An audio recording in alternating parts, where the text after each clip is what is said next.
Your mental health is an actual joke right now. You literally wish to choke in your sleep so you won't have to wake up tomorrow. Now, instead of being cute and comforting you, just for you to go insane after a few days, I'll tell you how I got me and my clients from Feeling like I want to kill myself a lot. to being genuinely happy. So, considering that your mental is make this video full screen and watch it with your entire attention span, because otherwise you're just gonna scroll away and then it's gonna hurt again and again and again and again and again. The reason why life hurts so much is because your mind verbally abuses you. Kind of like how your parents verbally abuse you, except this time it's just your head doing that. Saying things like, I'm so worthless, why am I still alive? I should just kill myself. What am I doing? Why am I still here? And it sucks, but you have to understand that you kind of deserve it. Remember, I'm not trying to comfort you, I'm actually trying to help you.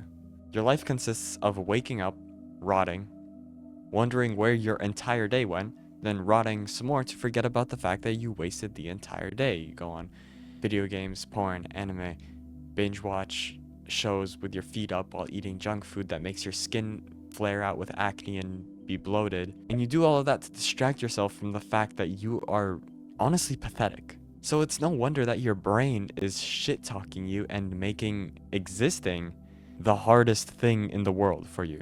You know how you find it shocking that people can live in a family where they don't have to worry about how loud their footsteps are or what minor actions they do so they don't spark up a minor argument, or how you find it shocking that normal people aren't going mentally insane.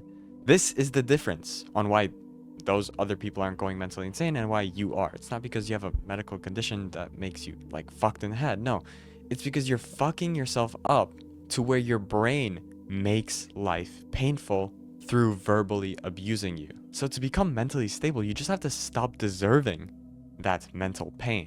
And to do that, you have to stop rotting, stop being a disappointment, stop being so fucking pathetic, and instead be so perfect to where your head cannot logically abuse you.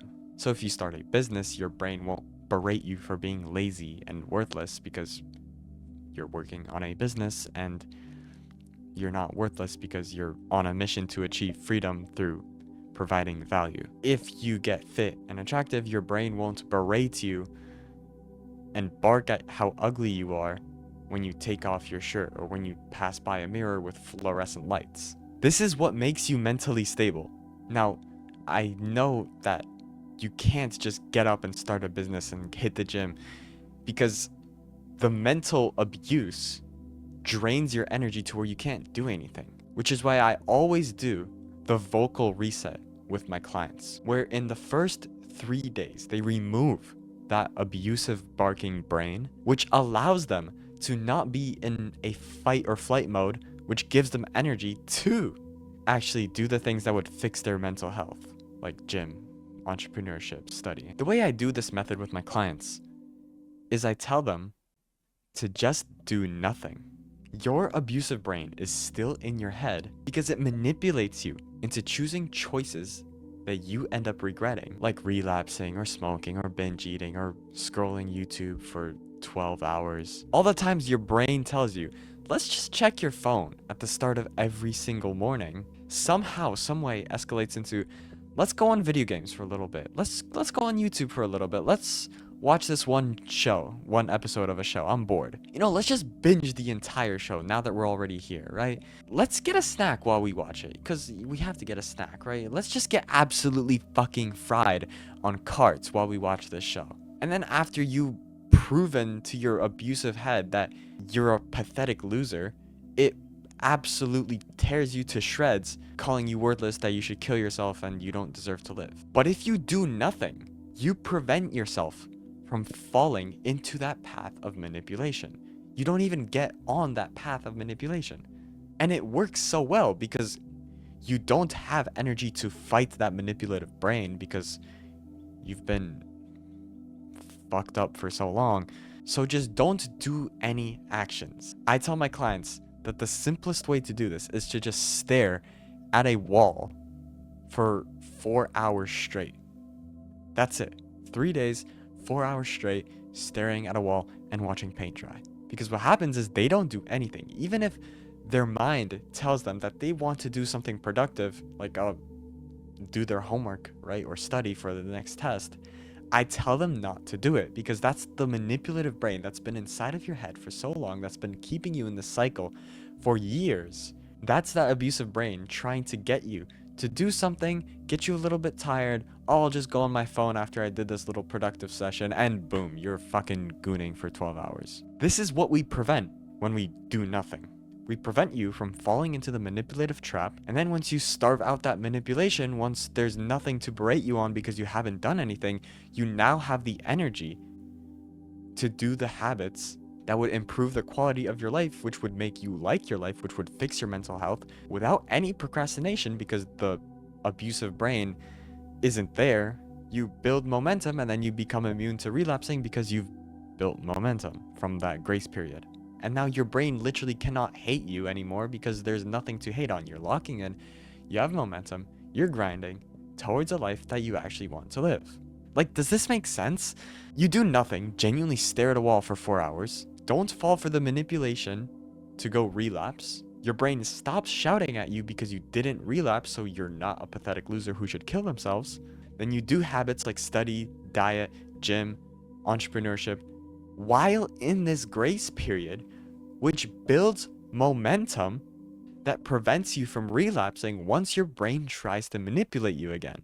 And at the same time, while you're building momentum, you build proof that you don't even need to have this manipulative brain in your head because you've been locking in on those habits that are making your life objectively better. And you can do this without any effort. Like, even if you're mentally dead inside, there's a way to do this, to get to that point without any struggle, boredom, procrastination, or exhaustion.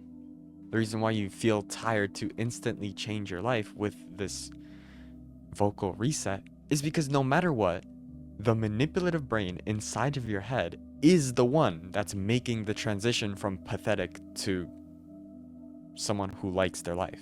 And it doesn't want that. After all, what is that manipulative brain going to manipulate after it can't manipulate you? It doesn't want that. Hence, doing nothing and locking in will still feel like a lot of effort, even if you aren't doing anything. But if you get someone who's gotten out of that mental hell, literally the same one that you're going through where you want to bash your head into a wall, have them think and plan and do the work for you, you immediately become the person who has momentum, become the person who doesn't deserve to be called pathetic, who doesn't deserve to be told to kill themselves, which will drain their energy, because you have that person think for you. It's not like a gradual transition from like, I'm trying to lock in to I am locked in. It's like an instant I am locked in because I am using someone else's brain. So it's like you wake up and your mind isn't shouting at you. Life doesn't hurt and you're instantly on the path towards getting to a point where your life is good, where you look good, where you're rich, where you're attractive. And you feel it instantly because you're using another person's brain to get that for yourself. So if you don't want to suffer anymore, if you genuinely can't take this pain any longer and you want it to be over with now, DM me on Discord and I can be there for you. I can think and plan and do everything you need to do to save your mental health. Just like how I did with so many of my clients who went from utter bedrotting losers to being absolutely locked.